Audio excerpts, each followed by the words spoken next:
Bien, hoy vamos a trabajar la identificación y los procesos mentales, neurológicos y bioquímicos del organismo. Para empezar, quiero comentarles un tipo de entrenamiento que me ha correspondido hacer en varias empresas durante mucho tiempo, que es el entrenamiento en negociación. Para el diseño, digamos, de las situaciones de negociación es preciso crear un manifiesto conflicto, un conflicto evidente entre dos o más actores. Entonces, por ejemplo, imagínense ustedes que en un tipo de experimento clásico, de diseño clásico que yo hago, es el hecho de que, por ejemplo, una organización militar, gobiernos militares de una zona suramericana, ha decidido construir una carretera a lo largo de todo el territorio del Amazonas. Hay un trazado que les conviene hacer porque ellos quieren controlar los cultivos de droga que tienen las bandas mafiosas. Entonces hacen un trazado que esté precisamente orientado a controlar todos los sectores donde las mafias tienen asentamientos y campos y laboratorios y campos de influencia. Pero resulta que en ese trayecto hay un montón de problemas que ocurren porque hay comunidades indígenas, hay flora y fauna que puede ser destruida, hay cuencas de agua que se pueden alterar, hay muchas cosas que pueden dañar el ambiente y generar un problema ecológico mayúsculo. Entonces, en el diseño surgen otros digamos, protagonistas, como pueden ser, por ejemplo, un comité ecológico compuesto por civiles y profesionales del campo de la biología, que insistirán en que el trazado no respete ciertas cuencas, ciertas zonas, ciertas concentraciones de fauna y flora, etcétera. Y entonces se va a crear forzosamente un conflicto entre esas dos cosas, pero hay que poner elementos adicionales que entran en juego, porque por ejemplo puede haber un banco mundial o un banco de desarrollo internacional que esté interesado además en esa digámoslo, colonización del Amazonas.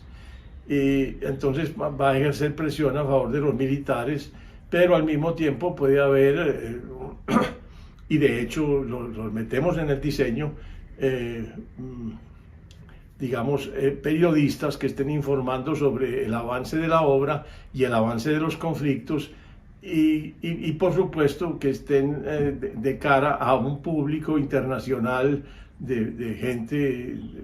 que constituiría la opinión pública mundial frente a un problema de estos que afecta de todas maneras prácticamente a todo el planeta. Entonces, yo diseño varios casos como donde hay un conflicto evidente entre varios protagonistas. Por supuesto, se trata de entrenar a la gente para que busque soluciones de bien común que satisfagan las aspiraciones de cada una de las fuerzas en conflicto. No solamente una posición de ganar-perder, donde algunos ganan y los otros pierden, sino una posición en general de ganar-ganar, donde la situación de solución es integral. Cuando empecé a producir estos, digámoslo, assessment y casos para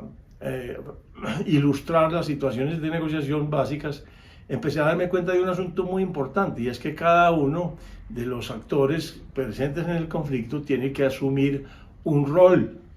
tiene que identificarse con un rol, el rol de los militares, el rol de los ecologistas, el rol de los periodistas, el rol de los bancos, el rol de la opinión pública mundial, etc. Hay un asunto que fui encontrando poco a poco y que me llamó supremamente la atención, y es que las personas, cuando asumían su rol, producieron una identificación tan clara con él mismo que no se salían de los límites que el rol imponía. Es decir, un militar no se salía del rol de dominio y del objetivo de controlar unas zonas invadidas por la mafia. Los periodistas no se salían de la idea de informarlo todo a la opinión mundial. La gente, digamos,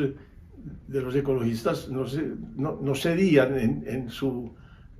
pretensión de cambiar la ruta de las carreteras a realizar en el Amazonas. En fin, y finalmente el problema es que mientras más se identificaban con los roles propios de cada personaje, de cada protagonista del conflicto, las soluciones que tenían forzosamente que ser integrales para que cumplieran el objetivo del entrenamiento básico de negociación, se volvían demasiado esquivas. La gente no las encontraba, no era capaz de avisorarlas ni de concebirlas. Cuando yo, por alguna razón, introducía una persona de la opinión mundial, es decir, alguien sin un rol específico que cumplir, sino simplemente actuando como persona nomás, inmediatamente esa gente que yo incluía en el juego encontraban las soluciones. Eso empezó a llamarme la atención porque dije, ve, ¿cómo es posible? La identificación genera los procesos mentales y los procesos neurológicos asociados a esos procesos mentales.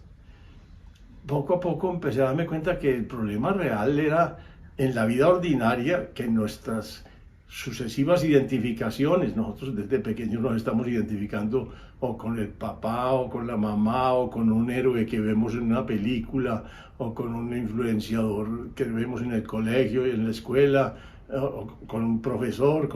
cualquier tipo de héroe, y nosotros nos identificamos con ellos y al identificarnos inmediatamente hay una consecuencia, y es que todos los procesos mentales y neurológicos se alinean para cumplir el rol de la identificación. Yo, la verdad es que empecé a darme cuenta que incluso a nivel clínico era terapéutico por sí solo el lograr una identificación lo más amplia posible y lo más alejado de una identificación restringida. De manera que en muchos casos mis terapias básicamente consistían en lograr que la persona se desidentificara de un patrón conocido que lo tenía fijo en unos comportamientos, digámoslo, insanos, no adaptativos, no correctos. De la misma manera aparece después en el tratamiento de un síndrome tan importante como el trastorno de la personalidad múltiple, una evidencia clarísima de que la identificación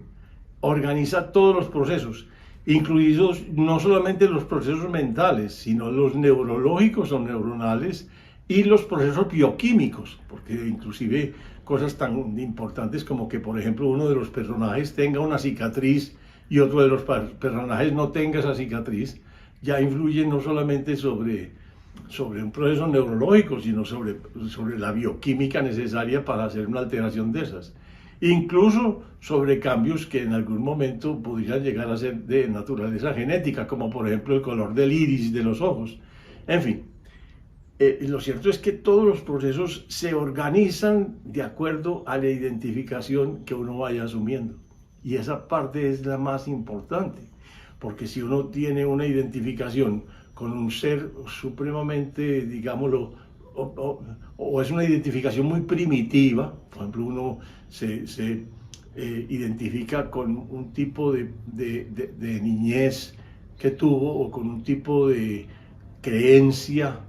que asumió desde muy temprana edad, o un tipo de filiación, como por ejemplo a un equipo de fútbol o a un equipo de básquetbol o de cualquier cosa. Si uno se queda con las identificaciones más primarias y primitivas y más estrechas, entonces cuando llegue la vida adulta, que ya es una persona absolutamente empoderada, muchas veces con gran poder sobre la sociedad, puede ser un individuo altísimamente peligroso. Si por ejemplo uno ve a Hitler, uno dice que el problema esencial de Hitler es que se identifica con una raza que él cree que es superior y por lo tanto todas las demás razas son inferiores y entonces no es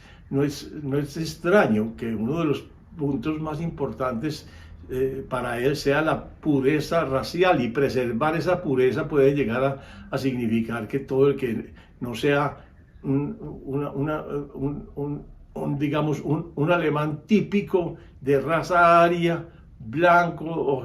de ojos claros, no sé qué, con qué características, entonces no se puede admitir en Alemania, o si se admite no puede ser permitido que